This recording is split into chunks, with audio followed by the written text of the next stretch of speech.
Hello guys, meron tayo ditong cut na chicken breast.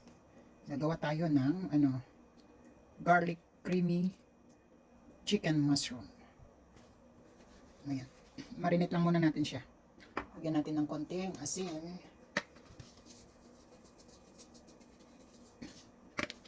Tapos konting garlic powder, 1 teaspoon. Tapos onion powder. Yung isa garlic powder, onion powder. Ito yung garlic. Tapos lagyan natin siya ng lemon herbs. Para marinate lang natin siya. And then, ang ating paminta. Okay, lagyan din natin siya ng konting chicken powder para magkalasa na kaagad.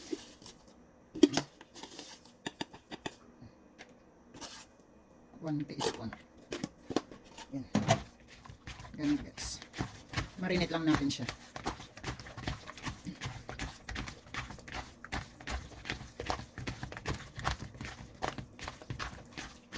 Himas-himasin lang para mag-penetrate yung kanyang lasa sa loob. Request ito ng aking hubby, ng aking husband. Siya ang bumili ng mga ingredients para gawin niya. Pero sabi ko, lutuin na ako na magluto. Nahihiya yun magpaluto sa akin kung may gusto siyang kainin. Sabi niya, lutuin ko. Ayun. Tabi lang muna natin para gagawa tayo sa mga i-prepare natin yung mga ibang ingredients.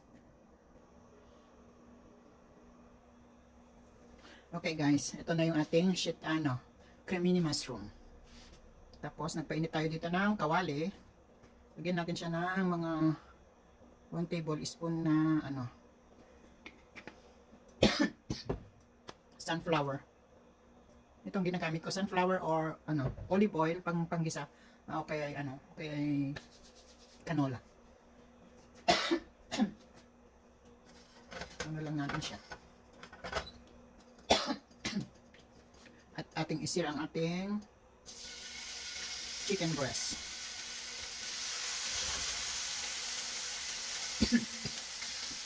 Sorry guys, inuubo ako.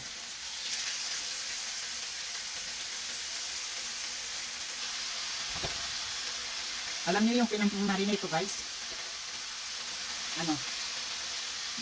Sinisir ko pa lang, naamoy ko na yung bango.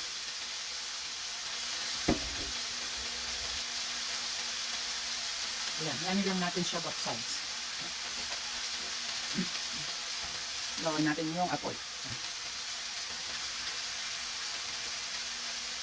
Lagyan natin siya ng isang tablespoon na butter. Para may lasa yung manok natin. Bihira ko itong lutuin dahil this is very rich. Minsan nag-iiwas tayo sa cholesterol na pagkain. Kaya bihira akong magluto ng ganito sa asawa ko.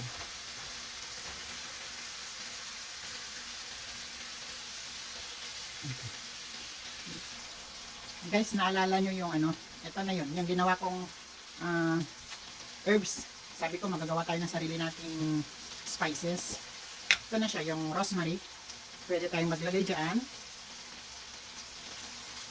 Pampabango. At saka yung fresh na ginawa nating parsley. Ito na yon, yung grinay natin siya.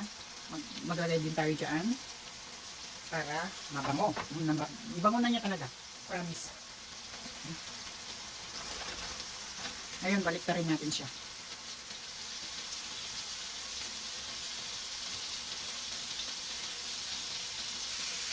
Tingnan niyo. Ang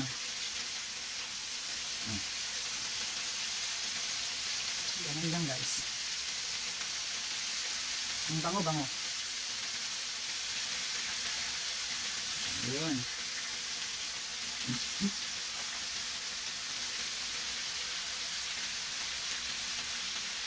Ngayon guys, meron tayo doong pinapakulong tawag nito, tubig. Ayun. Ilalagay natin yung broccoli. I-blanch natin yung broccoli dyan. No? Ngayon, balik natin sa kanyang pwesto.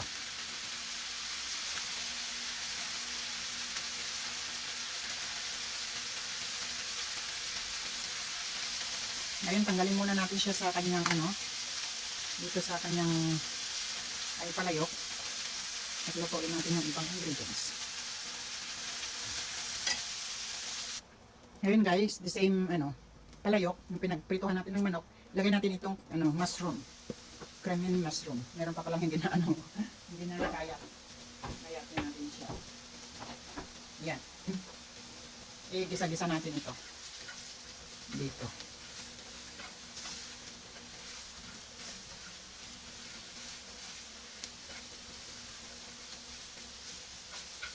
Gamit na ako ng aking sandok na ganito. Kumukulo na yung tubig, ilagay na natin yung broccoli.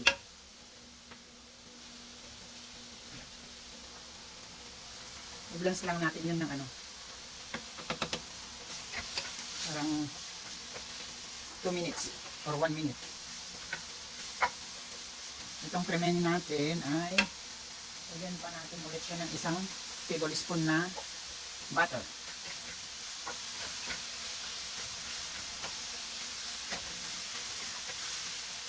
Masarap ito guys. Ayan lang natin ito para mag crunchy siya ng konti. Masarap kasi ito pagka medyo chewy siya na crunchy. Ayan na guys. Ilagay na natin yung ating onion.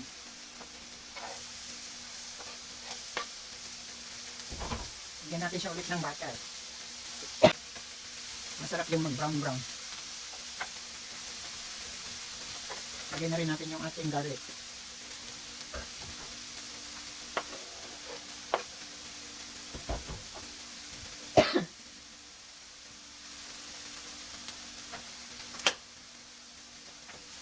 Ito na yung ating broccoli. Maglagay tayo ng paminta guys. Okay.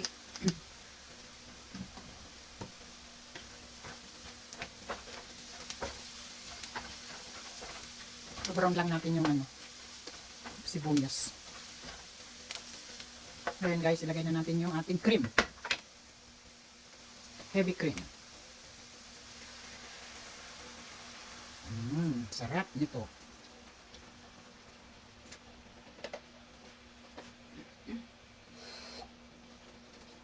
Konting tubig. Yan. Sarap na guys. Ang ating creamy garlic chicken mushroom with broccoli. Timplahin natin. Kahit hindi natin ito anuin, ang bango-bango dahil yung mga spice na inilagay natin, yung mga herb.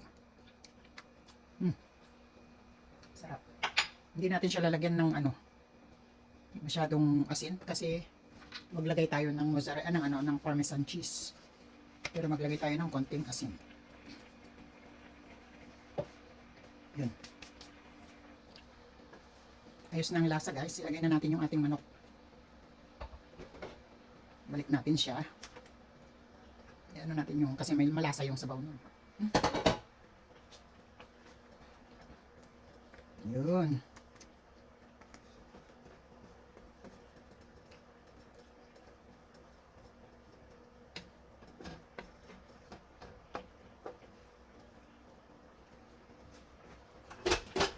Takpan lang natin siya saglit habang kinukuha ko yung ating parmesan cheese.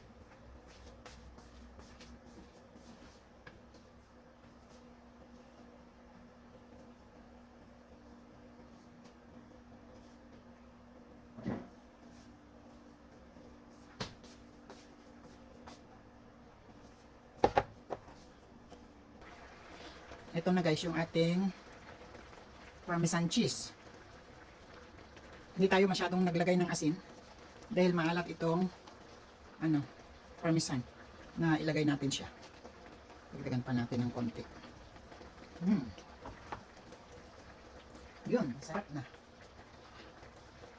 Tapos lagyan pa natin siya ng parsley for garnish. At saka for more flavor, to enhance more the flavor. Ako kasi yung ma-flavor na tao.